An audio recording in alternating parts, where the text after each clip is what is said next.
Bonjour à toutes, bonjour à tous, c'est Bas de Réveillons notre esprit. Bienvenue pour cette nouvelle vidéo à la fois sur la chaîne Twitch et sur la chaîne YouTube. Ça va balancer dans quelques minutes, ça va être exporté dans quelques minutes sur YouTube. Donc n'hésitez pas à vous abonner à cette chaîne si elle vous plaît ou si des sujets vous plaisent, parce qu'il y aura des sujets divers sur l'actualité, sur l'esprit critique. Voilà, pour éveiller notre esprit, c'est le but de cette chaîne.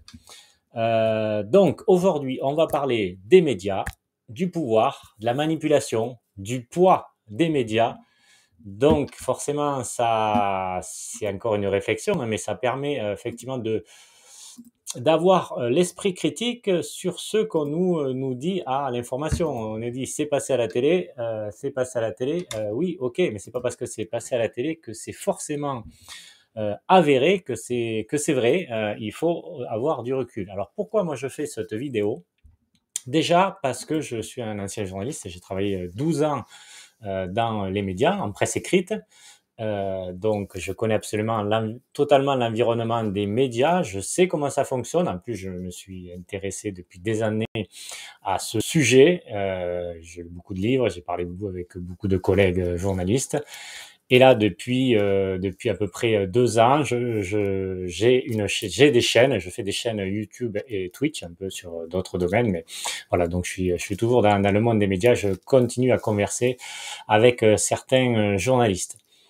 Donc j'avais envie de faire cette vidéo pour vous faire réfléchir en fait à ça. Alors déjà, ce qu'il faut savoir, c'est que à l'inverse un petit peu des années 80, on va dire, on remonte des années 80, voire 90, voilà, jusque d'ici, il y a à peu près 30 ans, on va dire, ou une vingtaine d'années, allez, maximum, les médias étaient pas indépendants, totalement indépendants, mais certains avaient une certaine indépendance. Voilà, il y avait vraiment des médias d'opinion et on pouvait dire qu'effectivement, ça pouvait être des contre-pouvoirs, des médias qui jouaient leur rôle, qui dénonçaient des affaires, des scandales, qui donnaient leur opinion sur à peu près tous les sujets et il y avait déjà de la publicité évidemment, mais elle était quand même moins importante et il y avait quand même un peu plus d'indépendance, même si certains médias étaient quand même déjà dépendants. Mais ce que je veux dire, c'est qu'il y avait un peu plus de liberté, un peu plus de liberté de ton. Voilà. Et il y avait beaucoup de médias, en fait. Là, maintenant, qu'est-ce qui se passe? C'est qu'en fait, je parle des gros médias, évidemment, hein, on peut avoir des petits médias. Moi, je suis un média quelque part, mais c'est pas ce type de médias que je vous parle. C'est des médias, des journaux, des télévisions. Voilà. Maintenant, qu'est-ce qu'on peut constater? Et ça, vous pouvez le vérifier, hein, c'est pas moi qui le dis, c'est beaucoup de monde qui le dit. Il y a eu des enquêtes, des reportages, etc. Et vous avez des chiffres qui l'indiquent. C'est qu'en fait, maintenant, il y a très peu de médias. C'est des groupes de médias, des gros groupes de médias qui ont tout racheté. Donc à la fois des journaux, à la fois des télévisions et d'autres magazines, hein, voilà, tout ce qui concerne la presse de manière générale, que ce soit écrite, audio ou vidéo. Donc, ce regroupement de médias, et donc qui concerne donc finalement très peu de sources différentes de médias, fait que l'indépendance n'est plus avérée, n'est plus justifiée quelque part, et que ça dépend du grand groupe qui décide de tout et qui a la même mise sur tout. Vous n'avez qu'à voir des télés, une télé qui était cryptée avant, qui était privée, où il y avait une liberté de ton, je ne vais pas nommer les noms exprès, hein, on parlait d'humour de cette chaîne, ça n'a plus été le cas, il y a beaucoup plus de censure, il y a des émissions qui ont sauté, des émissions humoristiques qui dénonçaient, des reportages où ils ont été censurés, et c'est le cas aussi sur d'autres médias nationaux traditionnels, publics ou privés, qui ne peuvent pas faire ce qu'ils veulent. Pourquoi? Parce qu'ils vont déranger à la fois celui qui détient le média, qui forcément n'a pas envie de parler soit de ses affaires à lui, soit des affaires qu'il est en train de faire avec d'autres entreprises ou d'autres pays, ou soit des partenariats qu'il a avec je sais pas, n'importe quoi, soit des collectifs, des associations, voire avec des affaires avec des gouvernements. et aussi je dirais les amis qu'il peut avoir dans d'autres sphères. Et voilà, donc il intervient. Donc ensuite, le journaliste de base, je dirais à la limite, il peut faire son métier, mais après, il a le poids donc de sa hiérarchie qui lui indique déjà, soit on ne traite pas ce sujet, par exemple, ou soit on va le traiter comment je vous le dis. Donc le journaliste n'est plus libre de ses choix. Et je dirais même qu'après, on l'a vu plusieurs fois, en fait, les journalistes qui ne fonctionnent pas, qui ne veulent pas fonctionner, s'ils ne partent pas d'eux-mêmes, ils sont éjectés et on en prend d'autres qui rentrent plus dans le moule. Je parlais tout à l'heure de la chaîne enfin, la chaîne que je parlais tout à l'heure. Vous avez vu tous les licenciements qu'il y a eu parce que ils ont eu un mot de travers qui ne permettait pas d'aller dans la lignée du groupe, de la hiérarchie, quoi. Donc ça, c'est un fait. C'est que maintenant, il n'y a plus de liberté, c'est des grands groupes, et c'est des groupes qui sont puissants et qui ne concernent pas que des médias, c'est aussi des entreprises. On va pas les citer, je ne veux pas les citer, mais c'est des fois des entreprises du bâtiment, par exemple, vous allez voir à laquelle je parle, et qui ensuite ont aussi des médias. Voilà, d'autres médias qui ont des médias du spectacle et qui vont être aussi à la télévision ou dans les journaux. Donc, c'est un amalgame de différents secteurs qui sont réunis dans ce groupe et qui forcément ne permettent pas d'avoir une information objective. Voilà, ce qui devrait être le journalisme. Le journalisme doit être objectif. Et là, je ne dis pas ça dans tous les domaines. Voilà, on peut parler de sport, ça peut être plus ou moins objectif. C'est encore que j'ai travaillé dans le sport et j'ai quand même aussi la pression de la hiérarchie pour d'autres domaines. Mais sur les domaines politiques, sociétal, c'est plus compliqué. Si vous rentrez dans la ligne que veut insuffler la politique de votre hiérarchie, de ce média, de ce groupe de médias, eh bien ça va. Si vous ne rentrez pas, à ce moment-là, vous allez vous faire censurer. Donc c'est ça qui est important de comprendre. Pourquoi? Pourquoi? Parce qu'ensuite, les informations qu'on va vous donner, et là, on peut parler sur tous les sujets, politiques, économiques, santé. Pourquoi je parle de santé? Voilà, on va parler de la pandémie actuelle et les conséquences. Et ça peut être des sujets politiques, voilà, la politique, une personne qu'on va monter pour qu'elle ait des chances de remporter l'élection présidentielle, ou qu'elle l'a déjà remportée d'ailleurs, on l'a vu par le passé. C'est des médias qui peuvent aussi amener quelqu'un tout en haut, voire au plus haut sommet de l'État. En fait, ce que je veux vous faire réfléchir, et donc ça, vous pouvez le vérifier, hein, vous le vérifierez sur d'autres médias sans problème ou des journaux, c'est qu'en fait, ce qu'on appelle une oligarchie. C'est quoi une oligarchie? C'est en fait un monde qui est à part, qui regroupe à la fois des médias, qui regroupe des industriels, qui regroupe des hommes politiques, voire des gouvernements, parce qu'on peut être homme politique et pas forcément au gouvernement. Voilà. Donc c'est un monde à part qui domine le monde, la France ou ailleurs, enfin bon, bref. Donc il y a un poids important et qui peut, avec ce poids, puisque le gouvernement peut faire des lois, on le voit, des lois que fait toutes les lois, mais il y a des lois qui sont plus ou moins liberticides pour les citoyens, pour les gens, qui peuvent impacter directement les personnes. Donc ça, il y a un poids forcément de l'État. Mais ensuite, quand il est soutenu, appuyé par des médias qui sont importants, qui passent, soit qui sont des médias continus, voilà, les chaînes continues, soit des chaînes qui sont nationales ou privées, mais qui passent tous les jours. Donc il y a des journaux télévisés, des reportages, et des journaux papier, numériques, des magazines. Donc soit le discours du gouvernement est relié par ces médias, ou inversement, le discours ou la politique ou le business de ces groupes de médias est relayé par le gouvernement, voire aussi on aide à faire cette économie. On me dirait, oui, il faut faire de l'économie, donc c'est bien. Oui, mais ça dépend quelle économie. Si c'est pour vendre des armes à à des personnes pas recommandables, si c'est pour faire vacciner des personnes qui peut-être ne pourraient pas, ne devraient pas être vaccinées ou qui n'ont pas besoin, etc., etc. Là, on rentre plus dans la manipulation plutôt que dans l'information ou dans le conseil ou autre, ou de l'économie pure. Voilà. Donc c'est pour ça que c'est important de connaître tout ça et de vraiment en avoir ça dans la tête. Je discute avec des personnes qui ne le croient pas, qui disent que non, il faut croire à ce que nous disent les médias. Si on nous le dit, c'est que c'est vrai. Si les gouvernements le disent, ben, est-ce que c'est vrai? Ils sont pas plus bêtes que notre. Ben non, il y a forcément un intérêt, il y a un chemin qui est indiqué, qu'ils ont un plan, qu'ils ont préparé pour nous amener là où ils veulent, à savoir qu'on va élire, ça fera l'objet de notre vidéo, qu'on va voter pour une personne qui correspond à cette oligarchie, donc ce monde à part.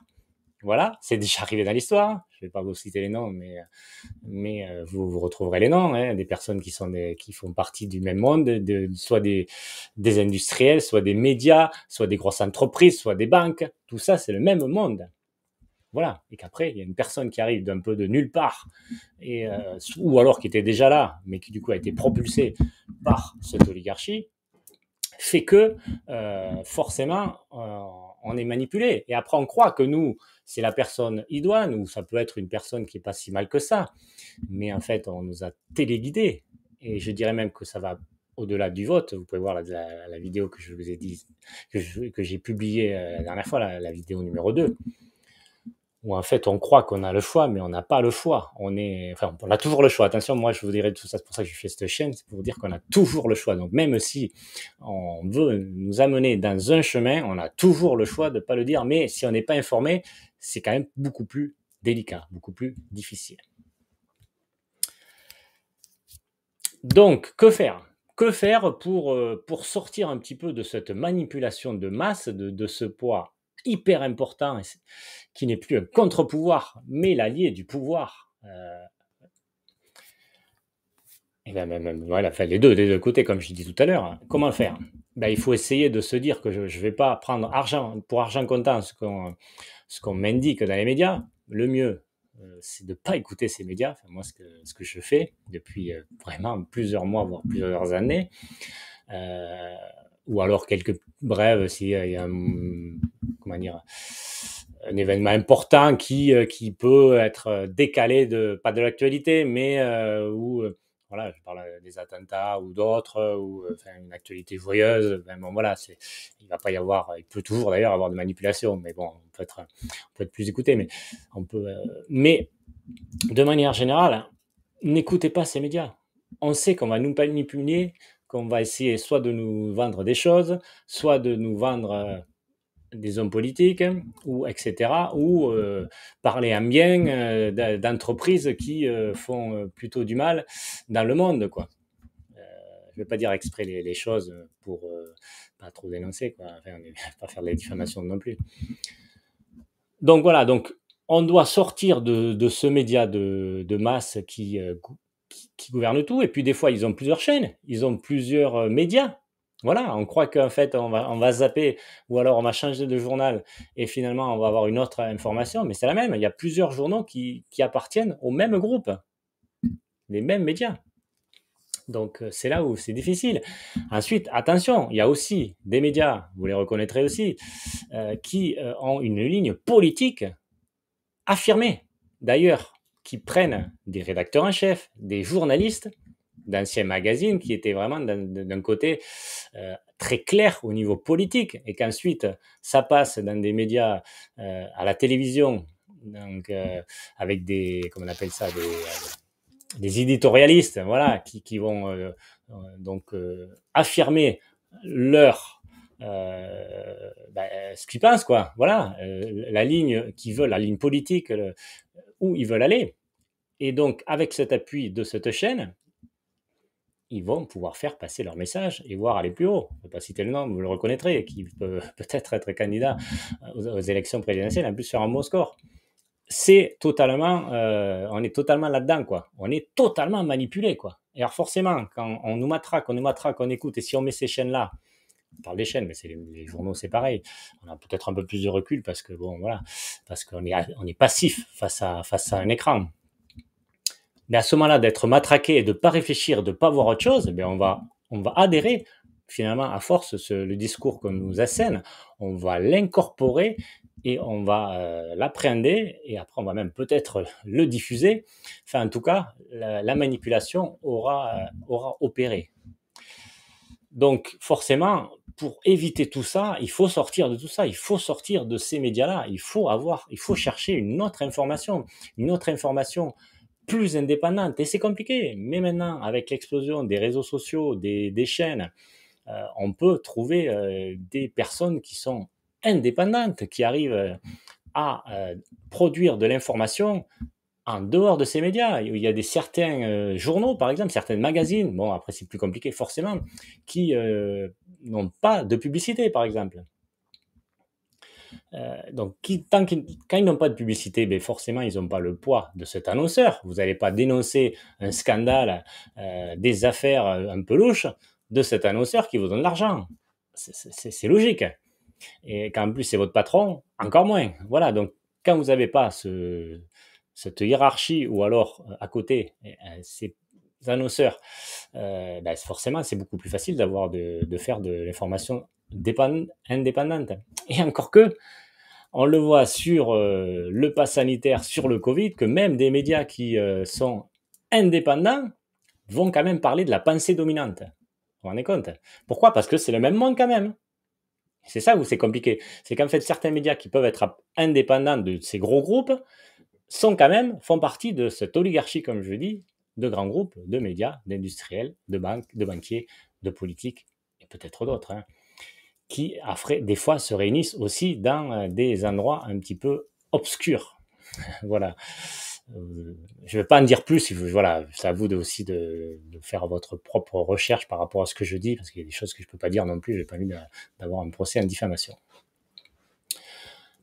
Donc, si vous n'allez pas chercher l'information ailleurs, si vous n'allez pas vous informer et avoir ces clés, déjà les clés pour comprendre les informations qu'on vous diffuse, ben vous serez manipulé, vous comme un autre. Vous direz, moi, je suis assez intelligent, assez réfléchi, j'ai l'esprit critique, je vais y arriver. Mais non, vous ferez manipuler comme tout le monde. Et moi, le premier, si je continue à regarder ces chaînes, je vais être manipulé. Donc, il faut prendre du recul. Voilà. Il faut, et en plus, qu'est-ce qu'on nous donne comme information? De l'information de la peur négative. Voilà. Donc après, forcément, on est sur le reculoir. C'est compliqué. On n'est pas optimiste. Et on va écouter la première personne qui va nous dire une chose, pas positive, mais qui va trouver des solutions à nos problèmes qu'ils ont eux-mêmes créés. On marche quand même sur la tête, non? Donc ça, c'est vraiment important de sortir de tout ça, quoi. Sortir de tout ça. Alors après, on va me dire, la vie est rapide, enfin, on n'a pas le temps de s'informer, on n'a pas envie. Donc, ben, qu'est-ce que vous faites? Alors, vous prenez pour argent comptant ce qu'on vous dit. Ou alors, vous allez écouter ce que disent Pierre-Paul et Jacques, la famille, les amis, les collègues, qui vont vous dire, ben, il faut faire ça parce qu'ils l'ont dit à la télé, moi j'ai regardé. Ben, voilà, vous faites manipuler. Donc après, il ne faut pas se plaindre. Enfin, je veux dire, après, on va se plaindre des décisions qui vont être prises par les gouvernements, notamment, ou des informations qui vont aller dans un sens qui ne nous plaît pas, ou, enfin, je ne sais pas.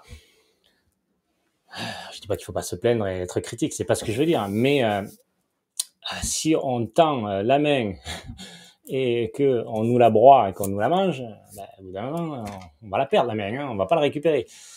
Donc c'est compliqué. Ils font tout ça pour, en fait, l'ignorance permet de gouverner.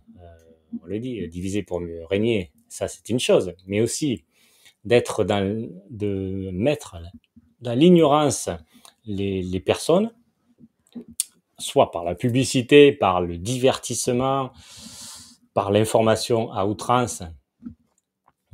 Mais du coup, on n'a plus la tête à réfléchir. Et déjà, on nous enseigne pas ça non plus à l'école. Ou à l'école, on va nous dire on développe l'esprit critique. Mais non, on ne développe pas l'esprit critique du tout. Les programmes d'histoire, je ne parle pas des autres matières, mais notamment les programmes d'histoire de citoyenneté, ben, ça vient de l'État. Hein. je peux bien placer parce que je travaille dans une école en plus. Hein. Donc, les enseignants, ils y sont pour rien, mais ils diffusent la pensée du ministère, donc du gouvernement, donc de l'État. Donc, on ne développe plus l'esprit critique. Alors, sur certaines choses, voilà, on peut avoir une analyse, mais sur l'histoire, le français, bon, ok, c'est la base, et les maths, c'est scientifique, ça, il n'y a pas de souci. Mais sur tout ce qui est de l'éveil, non, on va aller dans un sens. Donc, à l'école, vous voyez, on ne nous aide pas à développer l'esprit critique. Dans la société, on va pas non plus dans ce sens. Et si on regarde à la télé, peut-être les films, c'est différent. Il peut y avoir un petit peu dans des spectacles de divertissement, enfin des comiques ou autres, on peut effectivement, mais il y a quand même une grosse pensée dominante. Et si vous analysez bien les choses, on n'est plus du tout dans les années 80-90 où il y avait le politiquement correct. Un Coluche, il pourrait plus exercer comme il a fait, tout ce qu'il dénonçait. Le politiquement correct est passé là et qui étouffe du coup, et qui étouffe la critique. Voilà. Et en plus, il y a la censure qui est revenue. Et en plus, il y a d'autres médias qui sont aussi maintenant à la botte du gouvernement. Mais clairement, il y en a d'autres, ils sont copains, on va dire, et d'autres, ils sont carrément à la botte des médias publics. Vous les reconnaîtrez. Je ne parle pas que de la télé, hein. Il y a aussi à la radio. Et donc, ils vont faire comme ils disent, le SAV du gouvernement, quoi. Il y a le président de la République ou des ministres qui vont annoncer des lois ou des nouvelles règles. Et ben, eux, ils vont ensuite, dans leurs émissions, faire le service après-vente. Ils vont continuer à prôner, en fait, le discours du gouvernement, quoi. Donc, vous voyez bien que c'est pas la vérité, quoi. Et si on n'écoute que cette pensée dominante, alors là, pour évidemment plus clair, on peut parler notamment du Covid ou du vaccin, mais il n'y a pas que ça. Je ne veux pas faire une fixette que sur ça. C'est sur tous les domaines. Sur tous les domaines, on va nous aller dans un sens. Voilà, donc je vais terminer sur ça parce que ça fait déjà 20 minutes. Je ne veux pas faire des vidéos trop longues. On pourra faire d'autres vidéos sur ce domaine ou peut-être faire un live si vous avez envie de faire avec moi une discussion par rapport à ce sujet. Voilà, mais pour résumer, une oligarchie, donc un monde à part qui regroupe les médias, des industriels, des grands groupes, des banques, des politiques ou gouvernements, enfin voilà, qui, du coup, font un plan pour servir leurs intérêts financiers, notamment, de pouvoir aussi, et qui trinque, c'est le peuple, c'est la masse, qui pourtant est en plus grand nombre, mais qui subit cette domination de ces puissants. Donc voilà, donc ce que je voulais vous dire à travers cette vidéo, c'est de prendre du recul, de sortir de ces médias qui sont là exprès pour vous délivrer leur message et pas vous faire plaisir. Merci à tous. N'hésitez pas à vous abonner, à relayer cette vidéo et faire la pub de cette chaîne. Et n'hésitez pas à me faire des commentaires, ça m'aide à préparer les prochaines vidéos. Merci à tous et à bientôt, au revoir. Cette vidéo va être transposée sur YouTube dans quelques minutes. Au revoir.